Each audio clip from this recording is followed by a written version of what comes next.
বঙ্গবন্ধুকে আজকের এই দিনে সপরিবারে নির্মমভাবে একদল ঘাতক হত্যা করেছিল।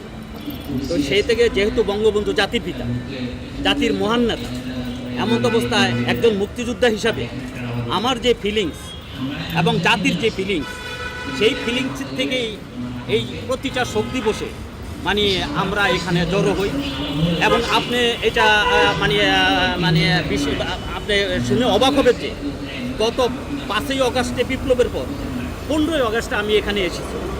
হ্যাঁ, 15ই আগস্টে এসেছি। একটা জিনিস হলো যে আমার কথা হলো এখানেও আমারও ধরছিল। আমি বলছি যে তোমাদের মাথায় যে জিনিসটা বান্ধা পতাকা, এই পতাকা আমরা এক নদী নক্তির বিনিময়ে আমরা কিনেছি। তো পতাকা তোমার মাথায় থাকবে, আর মুক্তিযোদ্ধা এবং বঙ্গবন্ধুকে অস্বীকার করবে, এইটা কোন দেশে? এরকম তো মানে দ্বিচারিতা নিয়ম তো হয় না।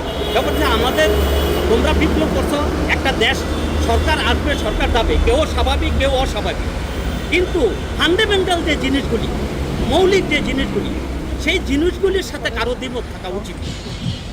এটা হলো আমাদের যে বঙ্গবন্ধু এবং সে মহান নেতা। আজকে তো আপনি দেখেন আমার এই যে ফটো, আজকে ফিলিস্তিনের দিকে লক্ষ্য করলে বোঝা যায় যে আমরা কি কাজটা করে দিয়েছি আমাদের এই জেনারেশনের জন্য, আমাদের সন্তানদের জন্য আমরা একটা নিরাপদ আশ্রয় করে দিয়েছি। আর সেই নিরাপদ আশ্রয় গড়ার জন্য বঙ্গবন্ধুর সারা জীবনের ত্যাগ এবং তিতিক্ষার ফসল হইল আমাদের এই স্বাধীনতা। এখন বঙ্গবন্ধু আজকে মৃত্যু দিবস, শোক দিবস, আমরা এখানে এই জন্য আমি এখানে এসেছি। আমার মতো যদি আরও কেউ বঙ্গবন্ধুর শ্রদ্ধা তারা আসবে, কিন্তু ব্যাপারটা হচ্ছে যে আপনি পারফেক্টলি কেউ এখানে যেতে দেও আর না দেও, আপনার ভিতরের যে ফিলিংস, যে জিনিসটা আমি বলছি যে ফুল ফুটুক আর না ফুটুক আজ বসন্ত, এটাই কথা। এখানে আমি বলছি এখানে আসছিল আপনাদের ইয়ারে যে ফুল ফুটুক আর না ফুটুক আজ বসন্ত, কেউ স্বীকার করুক আর না করুক আজকে জাতীয় শক্তি। তো শক্তি বসে শ্রদ্ধা নিবেদনের জন্য আমরা এখানে আসি, একত্রিত হয়েছি। একজন মুক্তিযোদ্ধা হিসাবে আমি সবসময় এখানে আসি যতদিন বেঁচে থাকি। তা আমাদেরকে ভয়ভীতি দেখিয়ে লাভ। ব্যাপারটা হচ্ছে যে আমরা কয়দিন বাঁচব।